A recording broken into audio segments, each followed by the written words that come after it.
Welcome, everyone.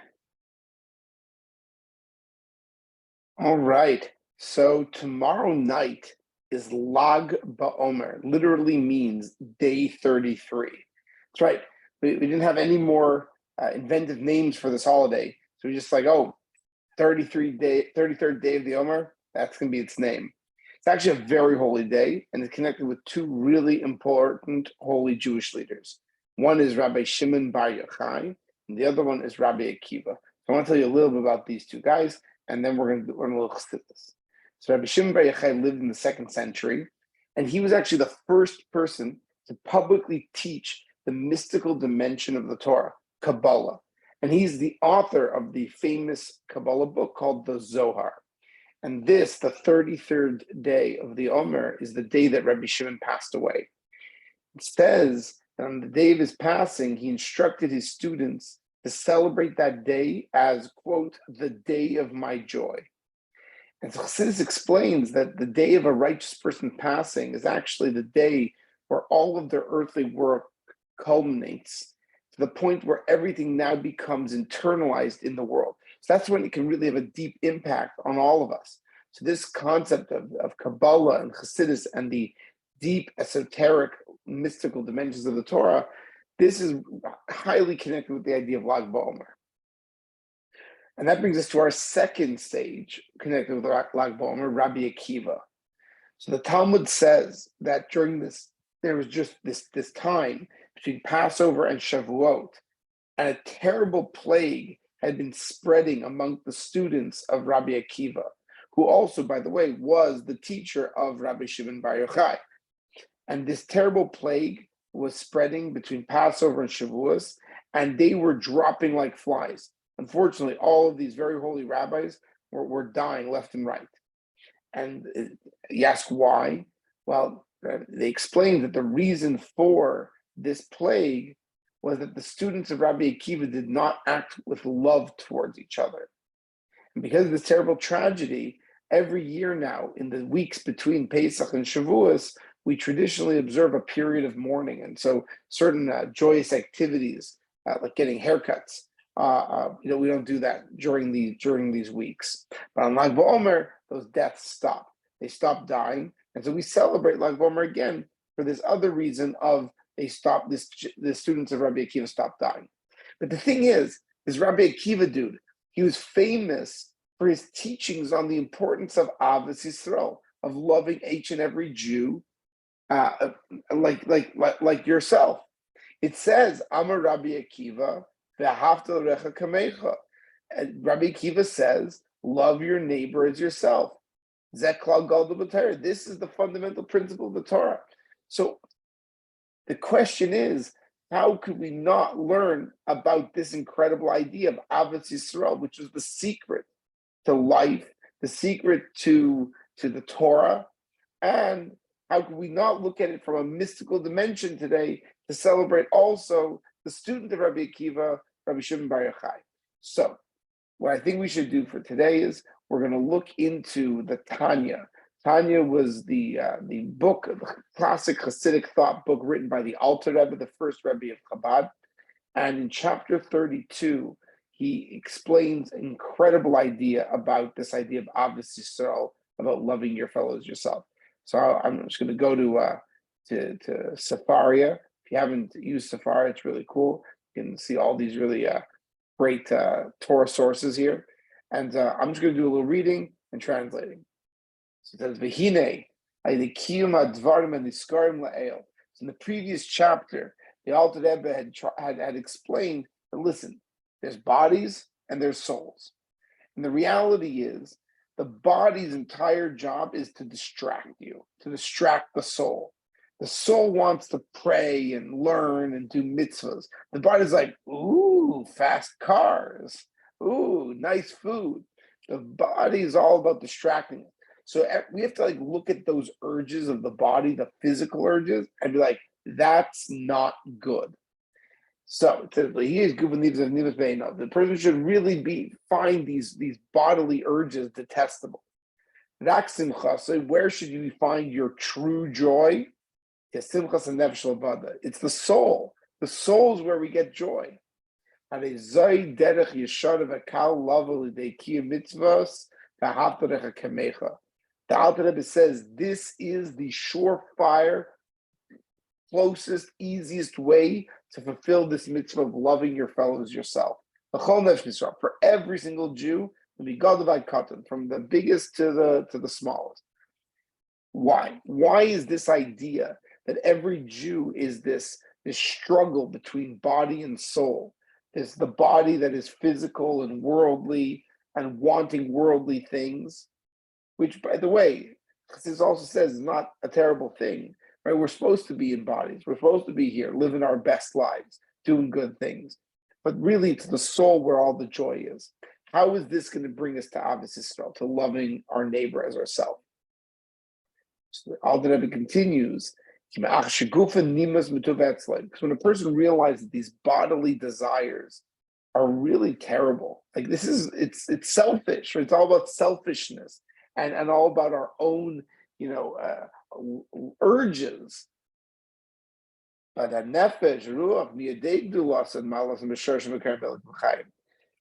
when you see a person and you see their bodies, all you're seeing is a shell. What's inside is a soul, and who knows how great that soul is? You can't see it from the outside. And the truth is, this is where the big idea in Kabbalah comes in. We're actually all like twins. We're all siblings, one soul group. We're all coming from the same place. We all have one Father, Hashem. That's why when we say that the Jewish people are brothers and sisters, we really mean it literally, spiritual brothers and sisters. We're all coming from the same place. What's the difference? We're all a bunch of souls that come from the same place. What's the distinction? The bodies. The bodies are different, but the souls are all the same. Therefore, if you're going to go through life and prioritize your physical wants and needs and make your soul secondary, you can never have real love and affection for another human being. You can only love a person because of some utilitarian reason. Oh, they're fun to hang out with. I have fun with them. That's body, that's not soul. So if they stop being fun, you're going to stop hanging out with them. Or maybe they're really good at playing a sport that you like to play. So as long as you're winning, as long as it's great, but as soon as you lose, hate that guy. That's not real love. If it's based on some physical external aspect, it's not real. But the soul, as we just said, the soul is coming from the same place. All of us, we're all like soul brothers and sisters. This is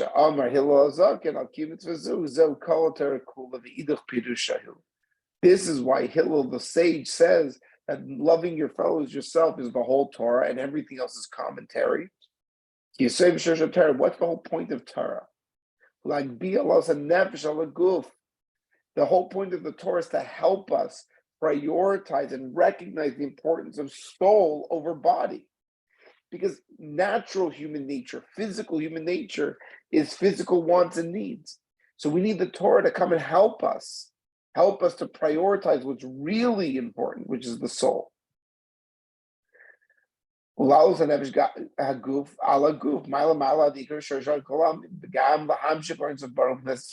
whole point of the Torah is to lift the soul up higher than the body, so we don't get bogged down in physicality and physical wants. And in that process of lifting the body up, we draw godliness down. As it's going to be explained. So that's it. What's the whole idea? The whole idea of Ahavas Yisrael is, if I like you because of what you can do for me, or some physical reason why we're similar, or any of that, then it's all body, it's all physicality. It's not real and it doesn't last. But if I recognize that inside your body, no matter what you're doing. We just scratched the surface of chapter 32 of Tanya. Maybe in the future episode, we'll go even further deeper. We just scratch the surface. The idea is if we're going to focus on the outside, then there can never be real love between us. But on the inside, what's on the inside? The inside is a pure soul, a piece of godliness manifest in the world. My soul brother or sister is in that body, and that soul is pure. There's nothing but goodness there. And so if I focus on the goodness, if I focus on what's inside, the value, the true value that every single person has, then there's going to be love between everybody, because my soul loves your soul. But if I'm going to focus on my physical wants, my urges, my needs, whatever, all the things, the cappuccinos and the Maseratis, again, they're a lot of fun. But if that's what we're going to focus on, then that's all external. And as soon as we can't find something of value in the other person physically, suddenly it's so hard to show them love. So that's the idea here. The idea is to focus on the soul.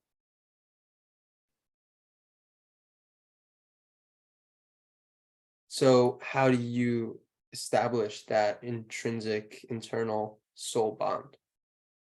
That is the question of the week. In fact, that's the question and meditation for the week, which is, we have to reframe the question. In fact, the real question is, it's not how do we make the soul connection. What the Alter Rebbe is saying here is that the soul connection is intrinsic. It's there. What's getting in the way? The body.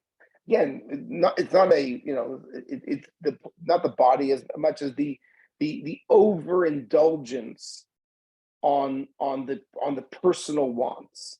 When a person focuses on what they need for themselves physically, then they can't be thinking about the other person. And let's be honest. There's never going to be a world in which we ever stop concerning ourselves with our physical needs. First of all, it's very important, right? You have to eat, you have to get sleep.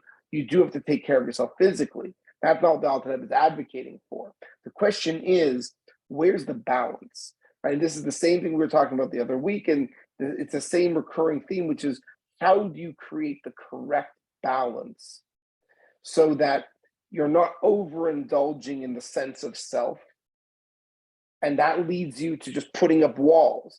Once it's just about me and what I want and my walls, then every relationship is utilitarian.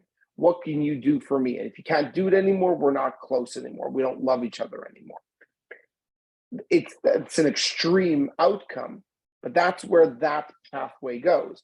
Versus you are intrinsically just as valuable as I am, because inside of you is the same godly spark, the same soul that has just as much value. So how can we together bring together all of our value to actually bring about good change? So the meditation, I think what the Alter Rebbe is really telling us to do is to take a few minutes. Every time you have an interaction with somebody, not about what can I get out of this. It's what can we do together? Because you're valuable and I'm valuable, because we all are souls, and those souls are valuable. And I think if we spend a little bit of time each week or each day just remembering that, yes, I promise you, as human beings, we will prioritize our needs. That, I don't think we're in any jeopardy of going hungry. We're going to eat the food that's in front of us. But remembering that the point of that is to go and learn Torah and to do mitzvah. That's why we're eating and that's why we're sleeping. We're doing good things. What's the purpose? What's the thing that we do because it's necessary? And what's the thing we do because it's the driving force in our lives?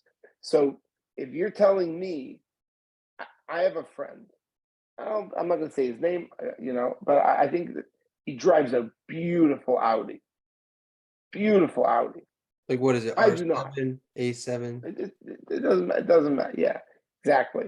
It doesn't matter. I drive. I drive a Hyundai. Chemistry professors don't need to drive Audis, but this guy does amazing work. Helps a lot of people. He helps them with their lives and in his circle in order to do the work that he does, and he does great work, and he helps a lot of people. If he wouldn't drive that Audi, he wouldn't be able to make the connections he needs to make to help all those people. It's not about the Audi for him. He'd much rather like the McLaren, right? But he drives what he needs to. Why? To help people. It's not about the physicality. The physicality is not intrinsically detestable in this case. It's is it the focus? Is it the focus of our intent? Or is it just something that's there because it needs to be there, or it's part of doing what our soul needs to do? I think that's the balance. That's the answer, I think, to your question. Right. Well, this is any other questions before we conclude for today?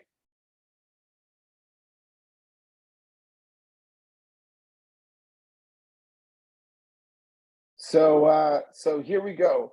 Let me just gonna pause the recording. So we just had a moment. We just had a moment where people may have realized they were from chapters that don't intrinsically, necessarily outwardly love each other, but we realized something. The focus on the physical, in this case, geography, whether you're from one chapter or another, that is the emphasis on the physical, which creates strife.